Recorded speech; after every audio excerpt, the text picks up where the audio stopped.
Medicare Part D covers most outpatient prescription drugs, which are the prescription drugs you get at the pharmacy.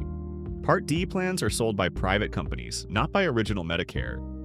If you have Original Medicare, you can choose a standalone Part D prescription drug plan, but if you have a Medicare Advantage plan, you typically get Part D as part of your Medicare Advantage benefits package. Each Part D plan has different costs. In general, you should expect to pay a monthly premium to maintain your Part D coverage.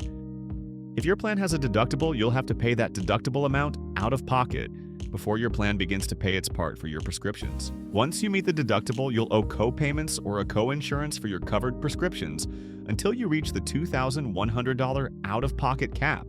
If you reach the cap, you pay $0 for covered drugs for the rest of the calendar year. There are a few key things to think about when choosing a Part D plan. First, it's important to know whether a Part D plan covers the drugs you need on its formulary. A formulary is just a list of drugs a plan covers. Part D plans have networks of pharmacies that may include both preferred and non-preferred pharmacies. You may pay less for your drugs at preferred pharmacies than at non-preferred pharmacies. On top of formularies and pharmacy networks, you should consider costs like the premium and deductible to estimate your total costs. You can also look at a plan's star rating to see how well Part D plans perform in different categories, like quality of care and customer service. Ratings range from 1 to 5 stars, with 1 being the lowest and 5 being the highest rating. To find plans for your area, use the Medicare Plan Finder at www.medicare.gov/plan-compare. You can also call Medicare at 1-800-633-4227. Once you choose a plan, you need to know when and how to enroll. You can enroll into Part D if you have Medicare Part A or Part B and you live in a plan's service area. The best time to enroll in Part D is usually during your initial enrollment period, or IEP. Generally, your IEP is the 3 months before your 65th birthday month, the month of your 65th birthday, and 3 months after your 65th birthday month. You can also enroll in Part D during fall open enrollment, also known as the annual election period, or Medicare's open enrollment period. Fall open enrollment runs from October 15th to December 7th of each year. You may be eligible for a special enrollment period, or SEP, to enroll in Part D at other times. SEPs are often triggered by specific life situations. For example, if you had drug coverage from an employer that ends. Once you have Part D, you can only make changes to your coverage at certain times of the year. You can make changes to your coverage during the fall open enrollment period.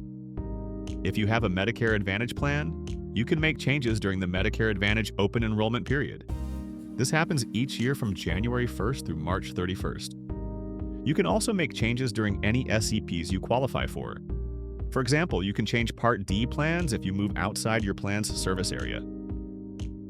You should speak with a counselor from the State Health Insurance Assistance Program, SHIP, if you think you may qualify for any SEPs. Call 877-839-2675 or visit www.shiphelp.org to contact your SHIP. You can call Medicare at 1-800-MEDICARE to enroll in your new plan. You should be automatically disenrolled from your previous plan when your new coverage begins. You can also call a plan directly to enroll or enroll online. If you enroll with a plan directly, make sure Medicare has your official enrollment record to avoid any potential issues. To conclude, Medicare Part D plans are offered by private companies and cover most outpatient prescription drugs. Part D costs can include a monthly premium, a deductible, and co-payments or co-insurances up to an out-of-pocket cap. When choosing a plan, you should consider drug coverage, costs, pharmacy networks, and star ratings. You can enroll in Part D during the initial enrollment period, fall open enrollment, or a special enrollment period if you're eligible for one. You should review your plan yearly to understand any changes in costs or coverage. Also make necessary changes during the times when you can, such as fall open enrollment or during special enrollment periods you qualify for.